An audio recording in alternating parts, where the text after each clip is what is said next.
A small human boy stands alone in an alien school. He is surrounded. Laughter fills the air. One alien pushes him to the ground. Another steps on his hand. The boy doesn't cry. He just whispers one sentence. My father told me not to fight back. The aliens laugh louder.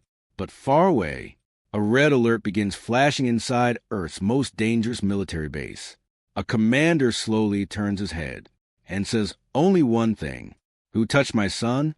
The station was never quiet. Even in the early cycles, when most lights dimmed and the long glass corridors turned soft blue, there was always noise. Machines hummed, ships docked and left.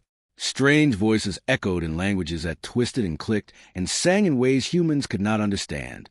At the center of this floating world was a school, a place built for many species. Tall doors for the giant ones, low paths for the crawling ones, rooms filled with different air mixes, different gravity levels, different sounds.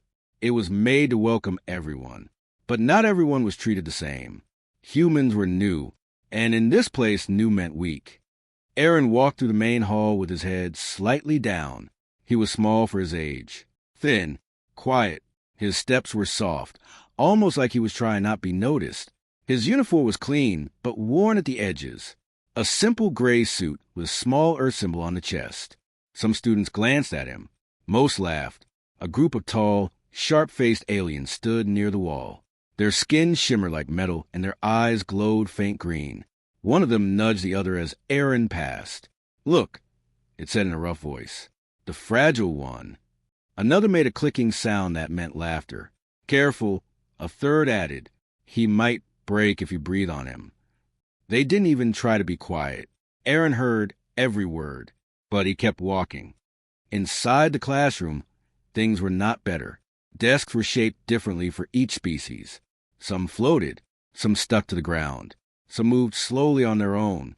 Aaron's desk was the simplest one, plain, still, human. He sat down and opened his learning pad. He focused on the glowing text, trying to block out the noise around him. Behind him, something hit his back, a small object. Hard. He didn't turn. Another one hit his shoulder. Then a voice came. Hey, human. Aaron slowly looked back. A large alien with thick arms and dark blue skin leaned over his desk. His teeth were sharp, always showing in a cruel smile. Did you bring food today? The alien asked. Aaron stayed silent. The alien reached forward without waiting and grabbed Aaron's bag. No, Aaron said softly, but it was too late. The bag was already open. Inside, a small container. Simple food, carefully packed. The alien lifted it, sniffed it, and made a face. This is what humans eat, he laughed. No wonder you are weak. The others around him laughed too.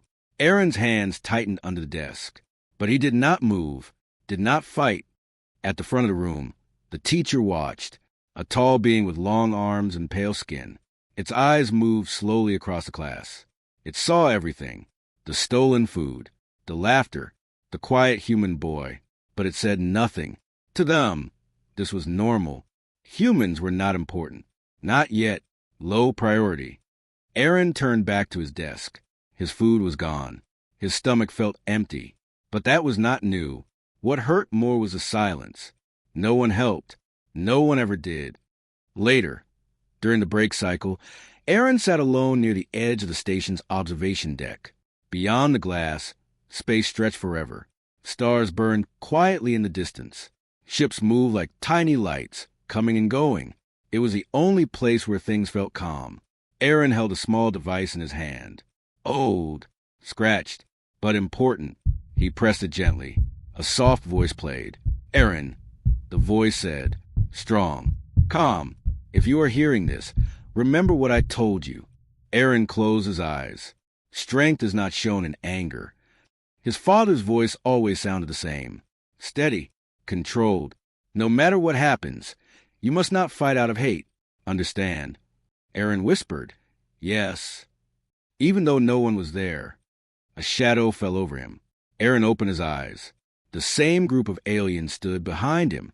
The tall one stepped forward. You sit here every day, he said. Alone. Aaron said nothing. Why? The alien asked. No friends? Or are humans too weak to have any? Laughter again. Aaron stood up slowly. I just want to be left alone, he said quietly. The alien tilted his head. That's not how this works. He pushed Aaron. Not hard, but enough. Aaron stumbled back, hitting the glass wall behind him. The stars shook in his vision. Look at him, another said. He can't even stand properly. Aaron steadied himself. His heart was beating faster now, but his hands stayed at his sides. No fists, no anger. Fight back, one of them said suddenly. Aaron looked at him. What? Fight, the alien repeated. Or are you too scared? I don't want to fight, Aaron said. The group went quiet for a second. Then they all laughed, louder than before. Did you hear that? One said. He doesn't want to fight. The tall alien stepped closer, his face now inches from Aaron's. You don't get to choose, he said. And then he shoved him again. Harder. This time, Aaron fell. His shoulder hit the ground. Pain shot through his arm. The aliens circled him. One kicked his leg lightly. Get up. Aaron didn't move. Get up. The voice came again, louder. Slowly. Aaron pushed himself up. His body hurt, but his eyes stayed calm. Why don't you fight? The tall alien asked. Aaron looked at him. For a moment, something deep moved behind his quiet expression. Then he said, My father told me not to. The alien blinked, then smirked. Well, he said, your father is not here. The others nodded, encouraged, excited, dangerous. The tall alien stepped back and looked at the group. Then he spoke. Enough small games. His voice changed. Colder now. Let's teach him properly. The others straightened. Some smiled wider. Some cracked their fingers. Aaron felt it. This was different. This was not just pushing, not just stealing. Something worse was coming. He slowly stepped back, but there was nowhere to go. The wall behind him, aliens in front, no teacher, no help, only silence. The tall alien pointed toward a dark hallway behind the observation deck. Take him there. Two others moved forward. They grabbed Aaron's arms. Tight, painful. Aaron struggled for a second, then stopped. His father's voice echoed again in his mind. Strength is not shown in anger. His breathing slowed, but his heart raced. As they dragged him away, one of the aliens leaned close and whispered, This time you will learn. The lights above flickered. The hallway ahead was dark, empty, hidden, and as they pulled him deeper into the shadows, Aaron realized something for the first time. This was not just bullying anymore. This was punishment. And somewhere far away, something had already begun. The hallway behind the school was never meant for students. The lights were dim. Some flickered. Others were dead. The clean, bright world of the classrooms was gone. Here, the walls were old metal, scratched, cold. Pipes ran along the ceiling, humming softly. The air smelled different, heavy and still. No teachers came here. No cameras watched this place. That was why they chose it. Aaron's feet dragged across the floor as the aliens pulled him deeper into the darkness. His arms hurt where they held him. Their grip was tight, too tight. Let go, he said weakly. No one listened. Behind him, the others followed, laughing, whispering, waiting. The tall alien walked in front now, leading the way. After a few more steps, he stopped. This is good, he said. The group formed a circle. Aaron was pushed forward. He stumbled and fell to his knees. The cold metal floor hit hard. Pain shot through his body again. For a moment, everything was quiet. No laughter, no movement, just silence. Heavy, waiting. Then the first hit came. A sharp kick to his side. Aaron gasped. Air left his lungs. He fell onto his hands, trying to breathe. Another hit followed, this time from behind. Get up, someone said. But before he could move, another kick, harder. The circle tightened. They moved around him, each taking turns. Pushing, kicking, hitting. Not fast, not wild, slow, like a game. Aaron tried to stand. His legs shook, his vision blurred, but he forced himself up. He remembered his father's voice. Do not fight in anger. His hand stayed open. No fists. Even now. Still not fighting? One alien said, almost surprised. Maybe he can't, another replied. Laughter again, but this time darker. The tall alien stepped closer. Enough was enough. He reached down and grabbed Aaron by the collar, lifting him slightly. Aaron's feet barely touched the ground. Their eyes met. Look at you, the alien said softly. So weak. Aaron didn't answer. His face was pale, but his eyes still calm, still quiet. That made something change. The alien smile faded, replaced by irritation. Fine, he said. Let's see how long that calm face stays. He dropped Aaron. Hard. Aaron hit the floor again. This time, he didn't get up right away.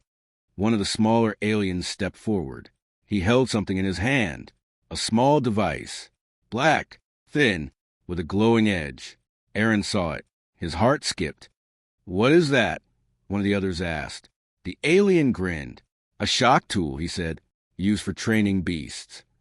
A few of them laughed. Let's see if it works on humans. Aaron tried to move. His arms shook. His body was already weak. He couldn't run, couldn't fight, could only breathe. Slow, painful breaths. The alien activated the device. A sharp electric sound filled the air. Crack. Blue energy flickered along its edge. Wait, Aaron whispered, but the word never finished. The device touched his side, and everything exploded.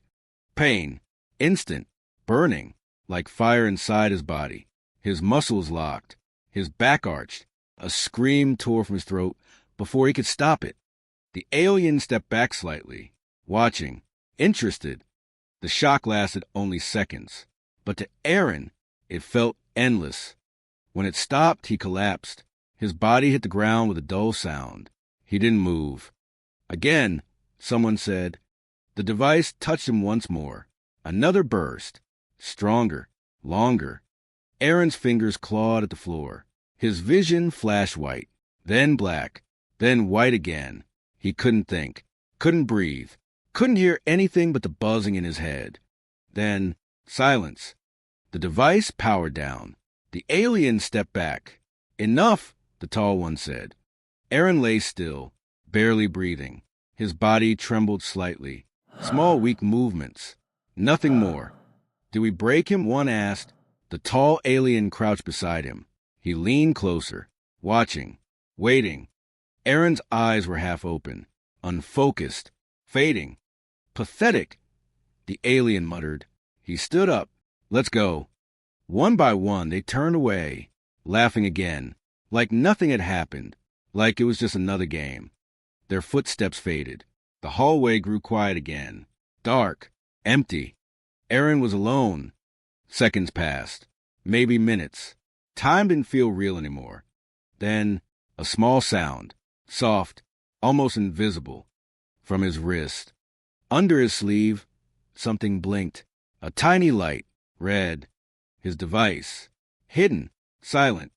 It had been watching, recording, waiting. Now it activated. A thin line of light moved across his skin, scanning, reading, confirming.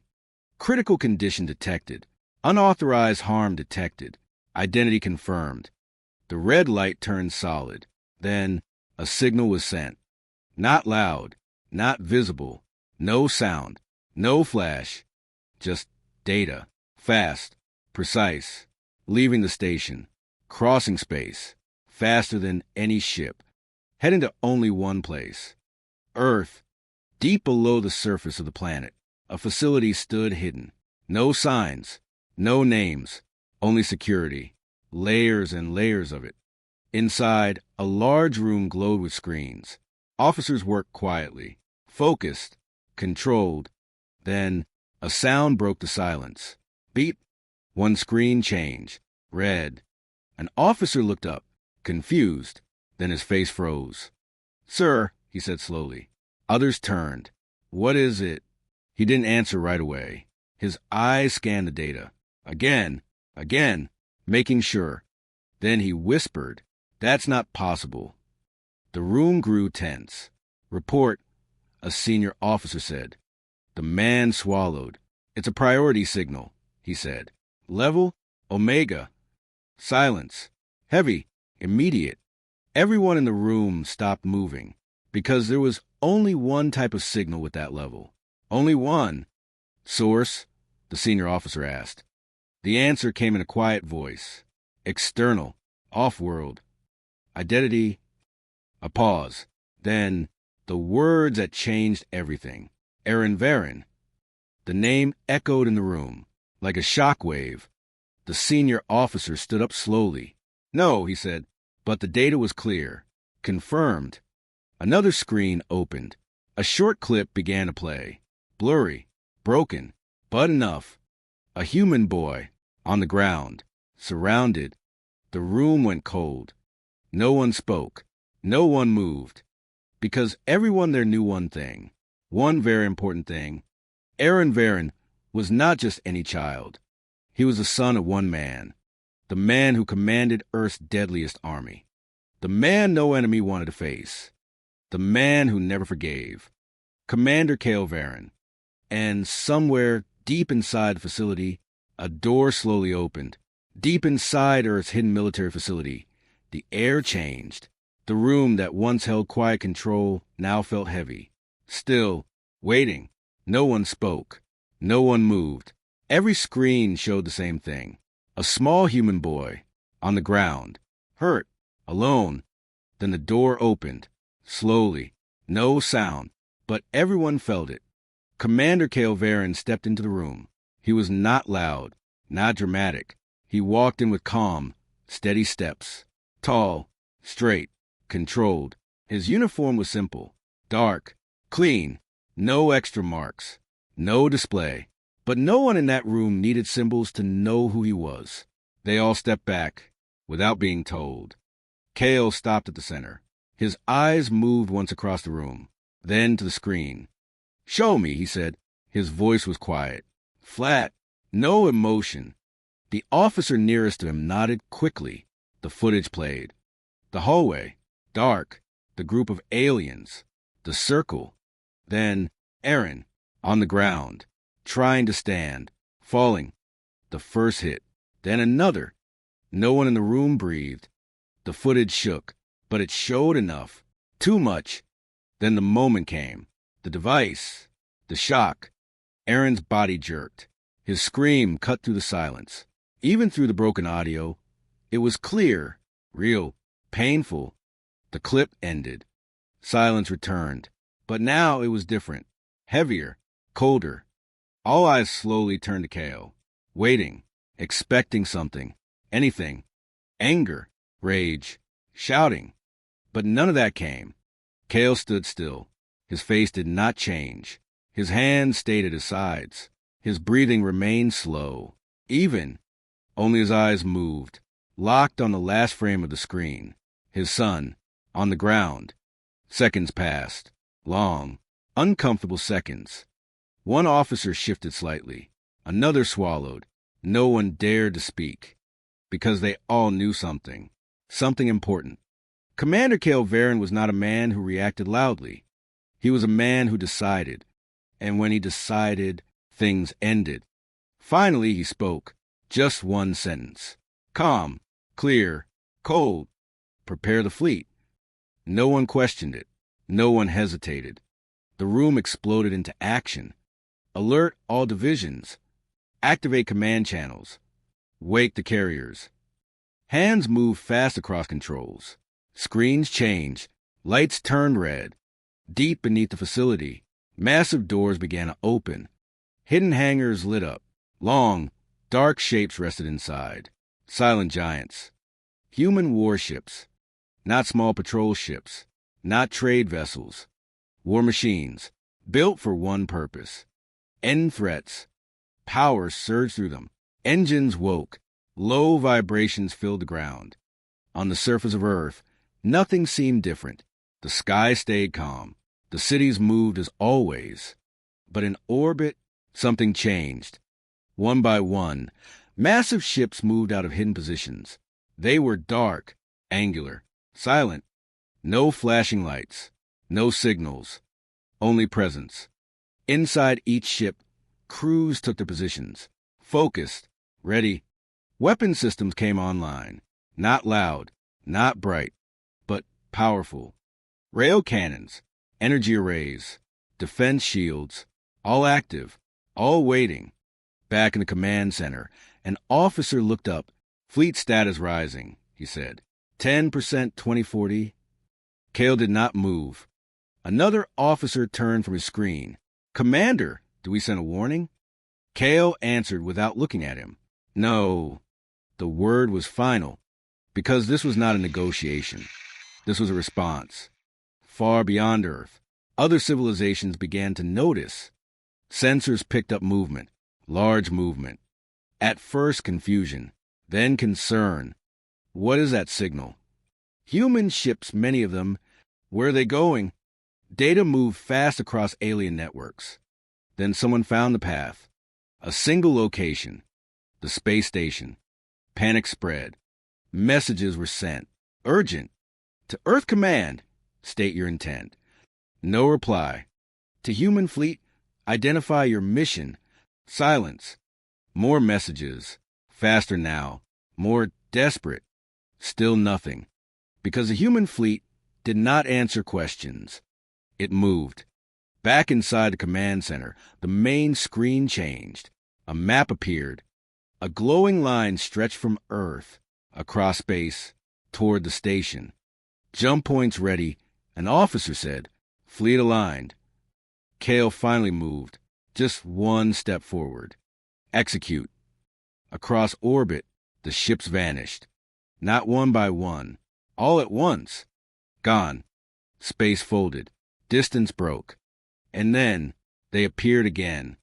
Closer, much closer. The station's sensors screamed. Alerts fired across every system. Unknown fleet detected. Massive energy signatures. Shields rising. Panic filled the station. Teachers stopped mid-lesson. Leaders rushed to control rooms. Guards ran through corridors. No one understood, but everyone felt it. Something powerful was coming. Back on Earth, the command center returned to silence. The work was done. Kale stood alone now, watching the map. A small blinking point marked the station. His son was there. Hurt. His jaw tightened, just slightly, the only sign. Because humans were not weak. They had learned something long ago. Strength was not noise, not anger, not wild action. Strength was control, the ability to stay calm, even when everything inside wanted to break. The ability to wait until the right moment, and then end it. An officer spoke carefully. Commander, the fleet will reach visual range in minutes. Kale nodded once. No speech, no long orders, just one quiet sentence. Hold formation. The officer blinked. Sir, no attack? Kale looked at the screen, at the small blinking point. Then he said, Not yet. Far away, the human fleet exited its final jump, and the station came into view. Hundreds of ships, perfect formation, silent, still, no weapons fired, no warnings given. They just arrived and surrounded the station, like a storm that had not yet begun. Inside the station, fear took over, because everyone understood one thing now. This was not a random movement. This was not a show of power. This was something worse. This was personal. And at the center of it all, a father had arrived. The fleet held position, waiting, and the station waited with it. The station alarms began without warning. A sharp, repeating sound echoed through every corridor. Red lights flashed across walls and ceilings. Doors sealed shut one by one. Heavy locks slid into place. Emergency lockdown in effect. The message repeated again and again. Cold, mechanical, unfeeling. Students froze where they stood. Teachers looked around in confusion. No one understood what was happening. Inside the control center of the station, chaos had already begun. Screens filled with warnings. Unknown fleet detected. Energy readings off the scale. Weapon systems online. Open communication with them, one leader shouted. They are not responding, another answered. Try again. We are trying. Signals were sent, fast, desperate. To human command, identify your intent. No reply. This is a neutral station. State your purpose. Silence. The leaders looked at each other. Fear slowly replaced confusion, because there was only one reason a fleet like that would arrive without speaking. It was not diplomacy. It was judgment. Back in the school sector, the teachers had gathered. They spoke in low, nervous voices. What is happening? Why would humans send a fleet here? This makes no sense. Then one of them accessed the system, pulled up a report. A name appeared. Aaron Varen. The teacher's face changed. Color drained. Hands trembled slightly. What is it? Another asked. He didn't answer at first. Just stared at the screen. Then, slowly, do you know who this child is? The others shook their heads.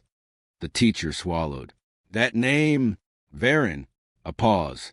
Then the words came out, quiet and heavy. He is the son of Commander Kale Varen. Silence. Instant. Complete.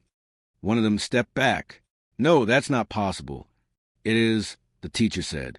The system confirms it. Another voice, shaking now. The leader of Earth's war fleet? No one needed an answer. They all knew. And in that moment, everything made sense. The fleet, the silence, the fear. One teacher whispered, What have we done?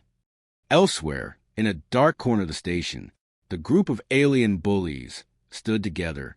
Gone was the laughter. Gone were the smiles. They watched the alerts flashing on a nearby screen. Their breathing was uneven, slow, heavy. Why is there a human fleet here? One asked.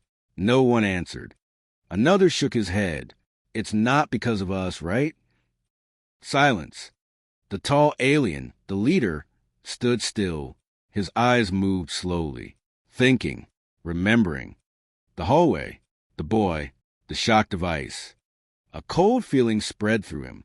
It can't be, he said, but his voice lacked strength. Another spoke, quieter now. What if it is? No one laughed. For the first time, they were afraid. Deep in the station's medical wing, the lights were softer, white, clean, quiet. Machines hummed gently. Monitors blinked with steady rhythm. On one of the beds, Aaron lay still. Bandages covered parts of his body. Small sensors were attached to his skin. His breathing was slow, weak. A medical officer stood nearby, watching, waiting. Then, a small movement. Aaron's fingers twitched. The officer leaned closer. Easy, he said softly. Aaron's eyes slowly opened, blurry at first, unfocused. The bright light made him blink. His head hurt. Everything hurt. He tried to move. A sharp pain stopped him. Don't move, the officer said. You're safe. Safe. The word felt strange. Aaron looked around. The room was quiet. No bullies. No dark hallway. Just silence. Then he spoke, his voice weak, barely a whisper. He paused, breathing slowly. Did you call my father? The question hung in the air. The officer froze. He didn't answer. Couldn't. Because the truth was far bigger than the boy understood. Aaron watched him, waiting. But the silence gave him his answer. His eyes slowly turned toward the window. At first, he saw nothing unusual. Just space, stars, darkness. Then something changed. The light shifted, faded. The stars began to disappear, one by one. Blocked. Aaron frowned slightly, trying to understand. The medical officer turned, followed his gaze, and froze. Outside the station, the sky was no longer empty. It was filled. Ships. Huge. Dark. Silent. Hundreds of them. They surrounded the station completely. No gaps. No escape. Each one still. Perfectly aligned. Like a wall. Like a shadow. The light from distant stars could not pass through them. The station was covered in darkness. Inside the medical room, no one spoke. Aaron stared at the sight. His tired eyes slowly widened. "He came," he whispered. No excitement, no joy, just quiet understanding. Because he knew his father. He knew what it meant when he arrived like this. Elsewhere on the station, panic grew. Leaders shouted orders. Raise all defenses. Do not provoke them. Keep communication open. But it didn't matter, because the human fleet did nothing. No weapons fired, no warning sent, just silence. And that silence was worse than war, because war was loud. War had movement. War gave you something to react to. This gave nothing, only waiting, only fear. In the school sector, students press against windows, watching, whispering. What are they doing? Why aren't they attacking? A teacher answered quietly, because they don't need to. Back in the dark corner, the bullies stood frozen. One of them whispered, "We should say something." "To who?" another replied. No one had an answer, because deep down, they all knew this was already decided. And somewhere inside one of those silent ships, a man was watching, waiting, not for war, but for something far more precise. Justice.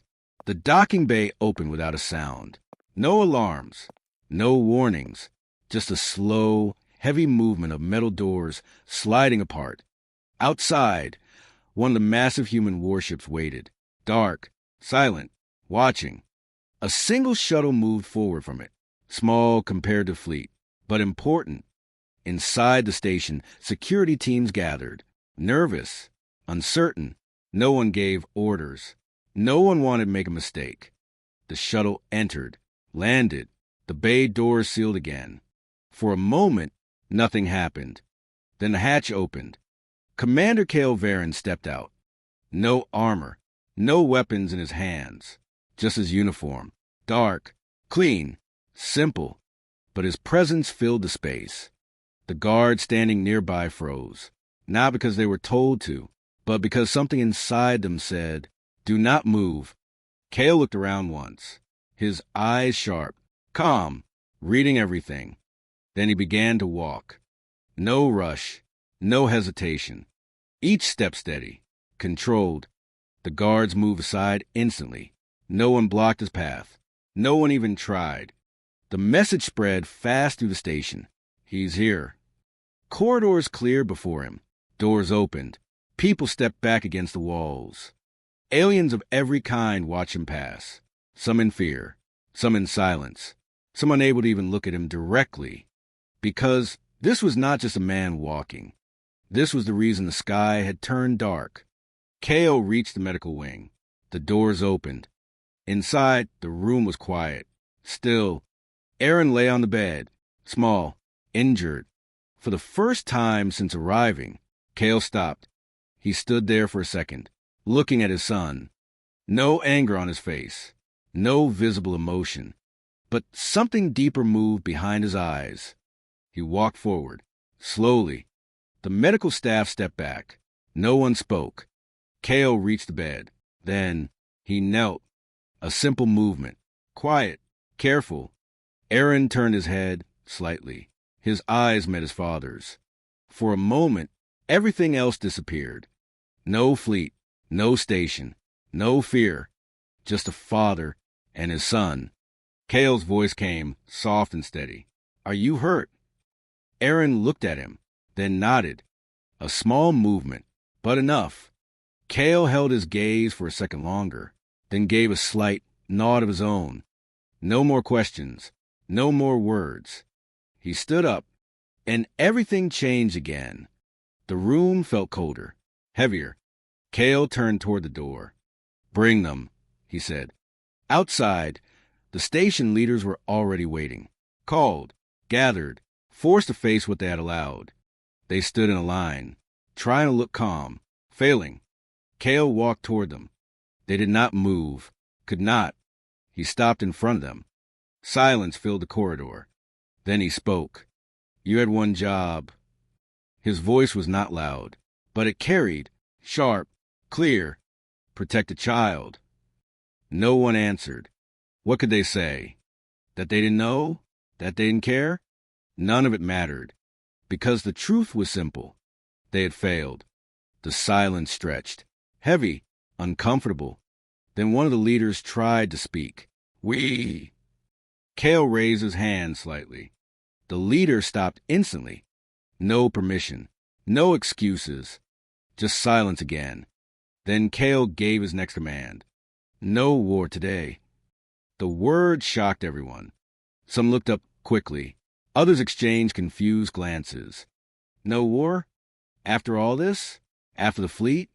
But before anyone could react, Kale continued. Justice will be remembered instead. This time, no one misunderstood. Orders moved fast.